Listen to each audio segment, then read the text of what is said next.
Hey there, this is Matt with State of Flux, here with the next review from my Studio Ghibli lineup, this time talking about Isao Takahata's Pom-Poko.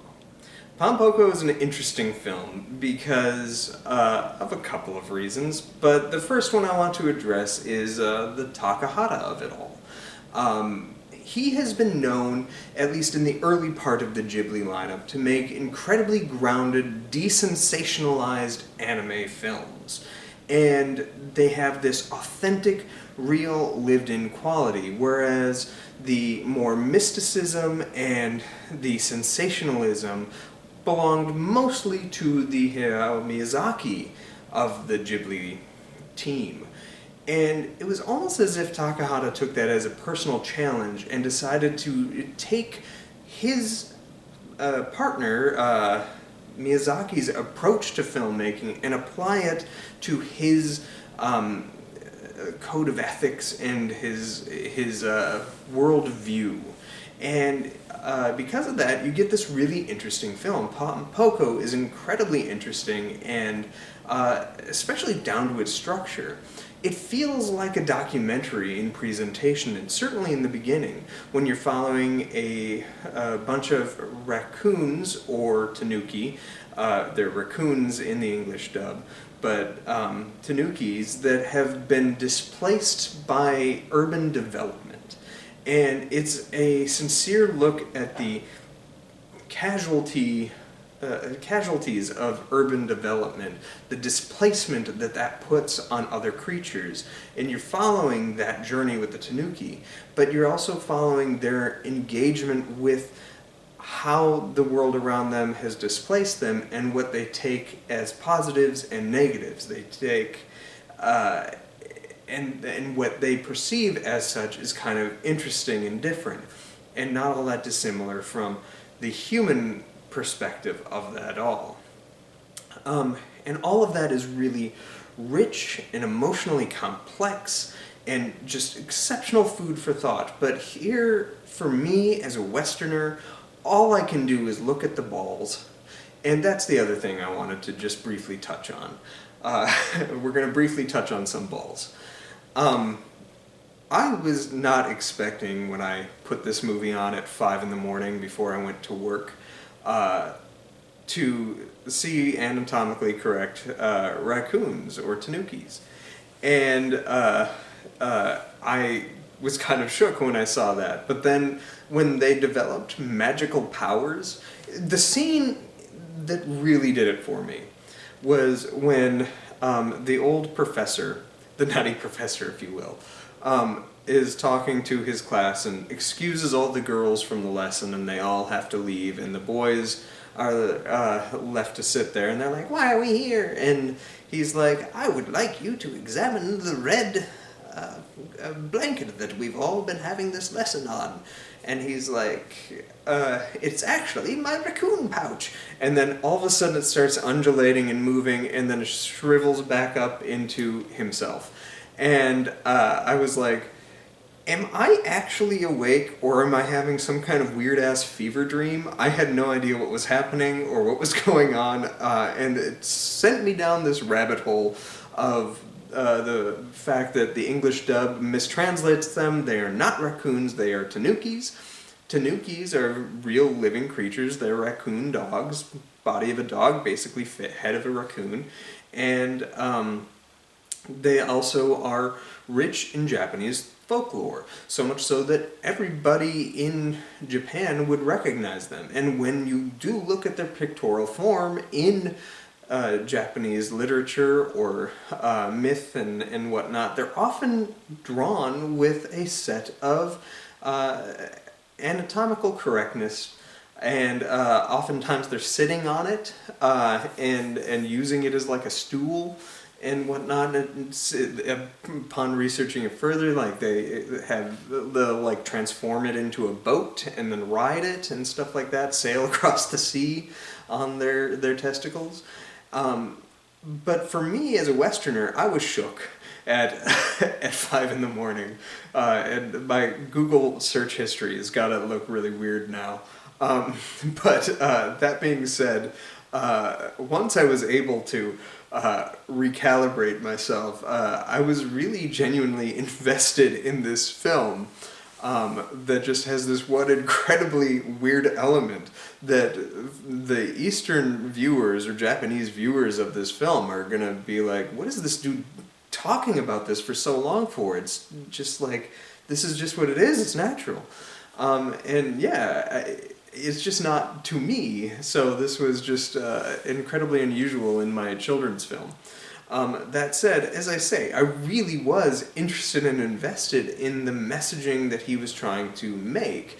These are raccoons that are completely displaced, and they're trying to ward off the development of their land so they can secure it and keep it as their own, but they're also falling into the trappings of that urban development by wanting to only consume that which is bad for you, be it video games or be it the cheeseburgers and all this kind of stuff, and they're falling into the same trappings that humans fall into. Now, I'm not saying that playing video games is a bad thing or anything like that, or even fast food. I have fast food all the time, but it's also not necessarily the thing that is going to nurture you as Isao Takahata's belief structure seems to be, of a coexistence with nature and a cohabitation with it, which this film is ultimately all of what it's about.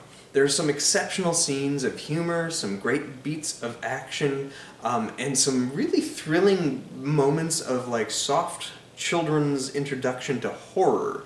The scene where the kid is like biking around and then he sees the woman without a face and then goes into the convenience store and nobody has faces and stuff like that is genuinely haunting.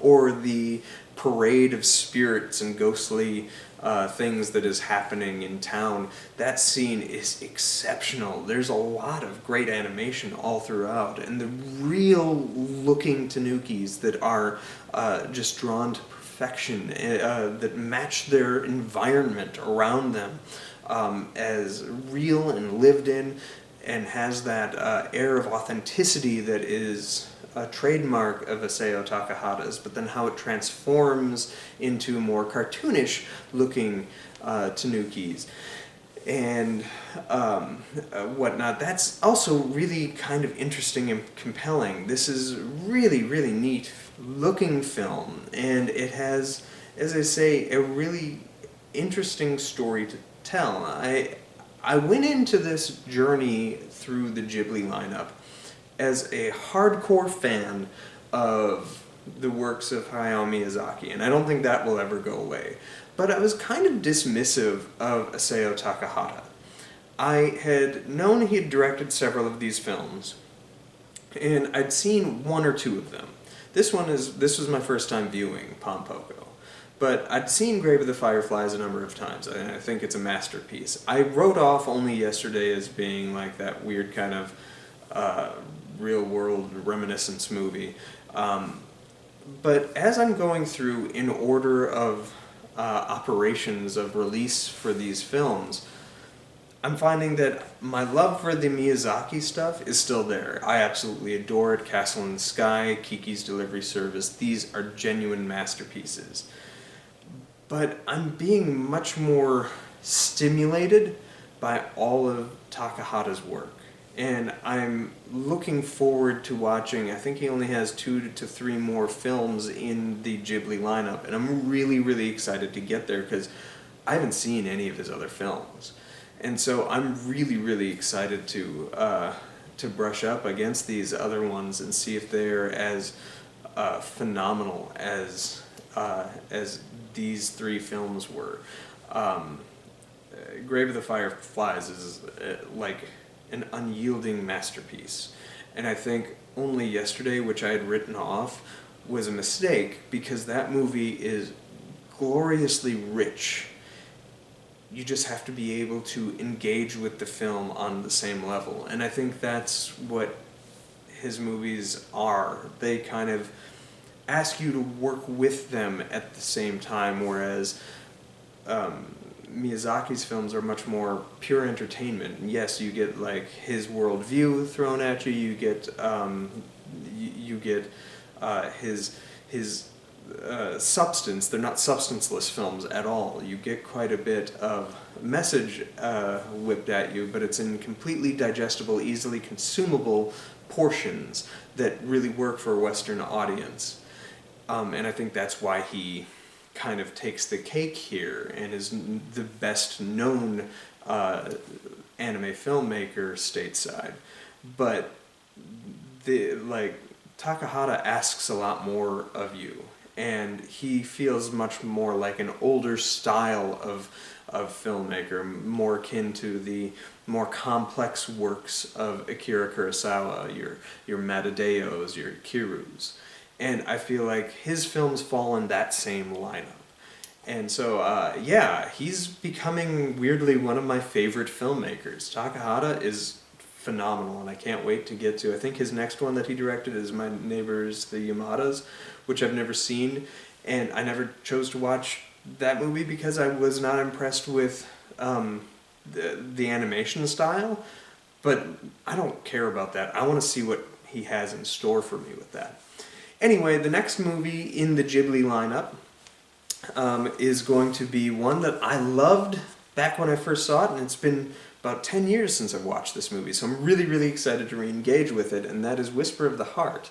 So, yeah, I really am looking forward to that one. This has been super fun, and I really love Pompoko. If you get a chance, check it out. It is a good movie, a good 3.5 to 4-star film. Enjoy that, and let me know what you think of the film in the comment area down below. Thanks for watching, like, subscribe, do all that good stuff. Peace.